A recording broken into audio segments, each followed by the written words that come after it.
नमस्कार, आप देख रहे हैं भारत टाइम्स न्यूज और मैं हूं आपके साथ कंचना। अयोध्या रामलला के मंदिर के लिए बनाए जा रहे भक्ति मार्ग में पड़ने वाले 51 दुकानदारों को अलॉट की गई दुकानें। जिला प्रशासन ने जारी किया दुकानों का अलॉटमेंट लेटर। भक्ति मार्ग में पड़ने वाले कुछ दुकानदार हो रहे थे पूर्ण रूप से विस्थापित दुकानदारों को प्रशासन ने दुकानों का आवंटन पत्र किया जारी। पारदर्शिता के साथ जिलाधिकारी और सांसद ने संयुक्त रूप से दुकानों का अलॉटमेंट लेटर जारी किया। श्रृंगार हाट से हनुमानगढ़ी होते हुए राम जन्मभूमि तक बनाया जा रहा है भक्ति मार्ग। भक्ति मार्ग में पड़ने वाले 800 दुकानदारों में 80% से ज़्यादा दुकानदारों को भवन स्वामियों से वार्ता कर पूर्ण रूप से विस्थापित होने से बचाया गया था।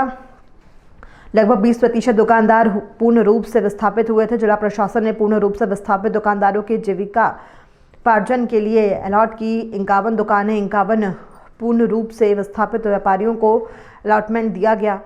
मार्ग चौड़ीकरण में पूर्ण रूप से विस्थापित हो रहे सभी दुकानदारों के पुनर्वास की जाएगी व्यवस्था। 51 लोगों का वितरित किया गया है। कुछ लोगों को पहले दिया गया था जिनके कागजात तैयार हो गए थे। अभी हम लोगों ने भक्ति पथ का पूरा एक एक कार्यक्रम देख रहे हैं और एक एक दुकान हम लोग देखे हैं जहाँ पे इन सितु वो लोग बस रहे हैं, वहाँ कोई समस्या नहीं है। लेकिन जहाँ पे उनको विस्थापित होना हो रहा है उसके लिए हम लोगों ने दुकानों का आवंटन करके उनको दिया है आज। और भी जो हम लोगों ने यहाँ पे ट्रांसपेरेंट तरीके से इसको कार्यक्रम को किया है कि जिससे भी कोई ऑब्जेक्शंस हो, आपत्ति हो और जिन्हें अपने दुकान अगर उनको लगता है कि हमें और मैं भी पात्र हूँ तो वो भी अप्लाई कर सकते हैं। और हम लोग विधिवत रूप से सबका एक रिकॉर्ड बना हुआ है हमारे पास, किनकी दुकानें थी। और हम लोगों ने प्रयास किया था कि मकान मालिक और हमारे व्यापारीगण बैठकर संवाद कायम करके भी वहाँ पे स्थापित हों। तो ये एक प्रोजेक्ट की बहुत बड़ी सफलता रही है कि लगभग 80% लोग वहीं पे स्थापित हुए हैं।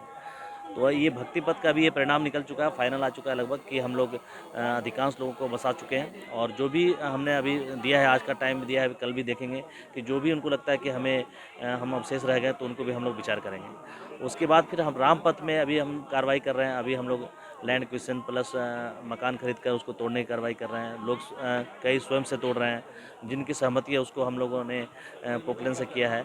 वो सहमति के आधार पर ही किया जा रहा है, सभी कार्य सहमति के आधार पर किए जा रहे हैं। और बहुत बड़े पैमाने पे सब हमारे व्यापारीगण और जो मकान मालिक हैं, जनप्रतिनिधि, सभी लोगों ने सहयोग किया है कि अयोध्या को एक सुंदरतम नगरी बनाना है।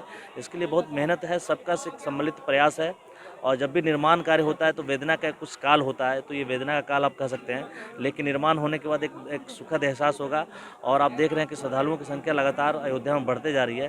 तो इसके लिए बहुत ज़रूरी है कि एक आधारभूत संरचना को बहुत मजबूत किया जाए और इसी क्रम में ये किया जा रहा है। और ऐसा अनुमान है कि हम लोग बहुत बेहतर तरीके से अयोध्या को संवार पाएँ और इसमें सभी नागरिकों, व्यापारियों, सबकी सहभागिता से ही संभव है।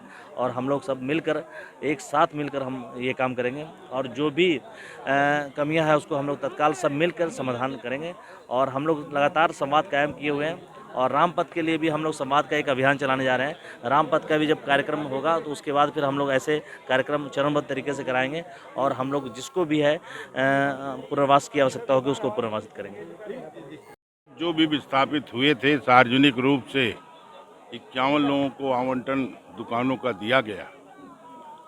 और चूंकि सबके सामने इसलिए दिया गया कि कहीं कोई अगर गड़बड़ी हो तो वो ऑब्जेक्शन कर सके। जहाँ जहाँ भी पूरे अयोध्या में सड़क चौड़ीकरण में लोग विस्थापित होंगे, माननीय मुख्यमंत्री जी और देश के प्रधानमंत्री माननीय नरेंद्र मोदी जी, सबकी इच्छा है कि सबको विस्थापित करने का काम शासन प्रशासन के लोग करें।